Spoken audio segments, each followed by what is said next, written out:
تنصروا الله ينصركم ويثبت أقدامكم.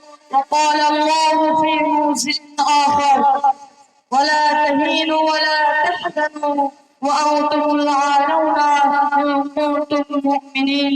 صدق الله العظيم. جب گلستان کو خوف کی ضرورت پڑی، جب گلستان کو خوف کی ضرورت پڑی، سب سے پہلے گردن ہماری گٹی.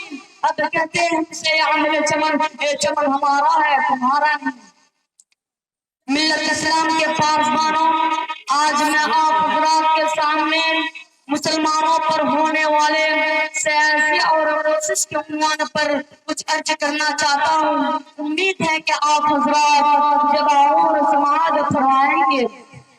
وہ ہندوستان جن کے حیثیت کے بعد تو مسلمانوں نے اپنے خون سے سیجا تھا، وہ ہندوستان جن کے آزادی کے خاطر بحرانہ آسمائے ساحل میں کود پڑے تھے اور موجود سے پھیلتے ہوئے اقتدار تک جا پہنچے تھے، بے پناہ قربانیوں کے ذریعے پروان کرایا تھا.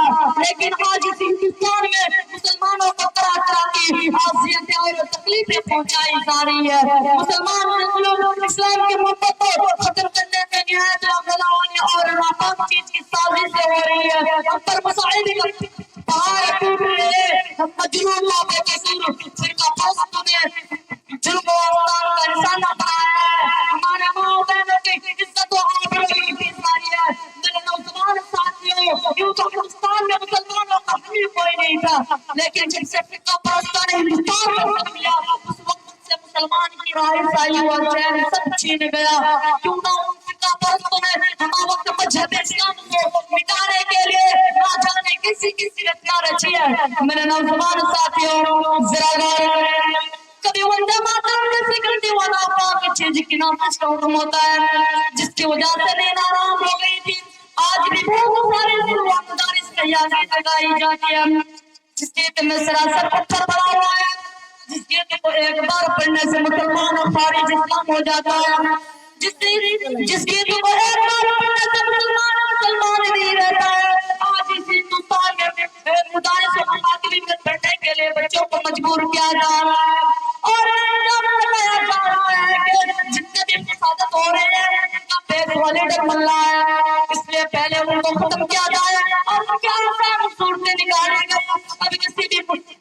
اب کسی بھی مسلمان مدارس و مکاتب اور مساجد کو نہیں بنا سکتے. اب مسلمان کی مدارس و مکاتب کو ختم کر دیا جائے.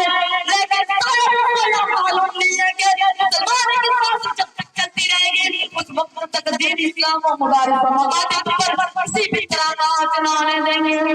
کسی شاعر نے کہا: ہم تمہارے بچوں سے خوف کھا سکتے ہیں، ہم تمہارے بچوں سے خوف کھا سکتے ہیں، ظلم کے آگے ہم اپنا سر جھکا سکتے نہیں.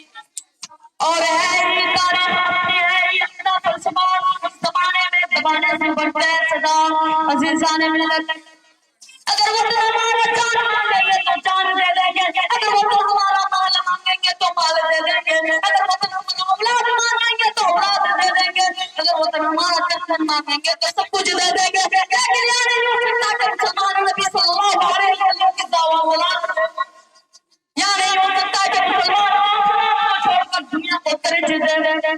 آپ کو وہ تاریخ یاد ہوگی انگریزوں کے ظلم و زیادتی جب حد سے آگے بڑھی پر ہونے والے اسلام میں مسلمان کر کے تسلیہ سے عاقب رہنا تو سب سے پہلے صاحب العزیز علیہ السلام جنگ میدان میں کود پڑے،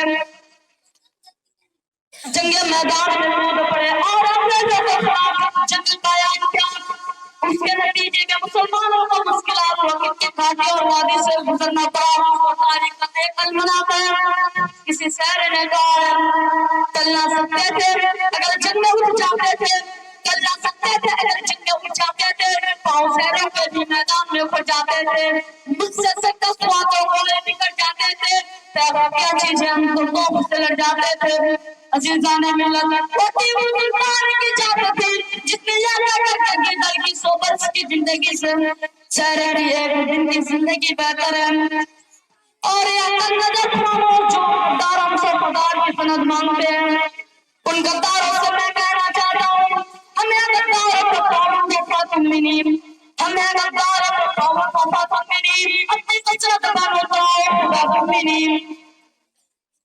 آپ لوگ مجھے بتائیے کہ مسلمان جنگ آزادی اس لیے لڑے کہ وہ افطار ہو جائے، کہ مسلمان اپنے خون اس لیے بہایا کہ وہ حکومت اترے، کہ مسلمان اپنے ذکر پر ختم اس لیے قائم ہے کہ وہ حاکم بنے، ہرگز نہیں بلکہ اسلام کو پھٹکارنے کے لیے، بلکہ دین کو پھٹکارنے کے لیے، بلکہ ایمان کو پھٹکارنے کے لیے، بلکہ توحید و انسانیت کو پھٹکارنے کے لیے ہندوستان کو غلامی کے زنجیروں سے آزاد کرنے کے لیے، ہندوستان میں صالحوں کا کرنے کے لیے، لیکن آج فرقہ پرستوں نے اندازہ کی طرح ہمارے دین کو فتنہ کرنا چاہتی ہے۔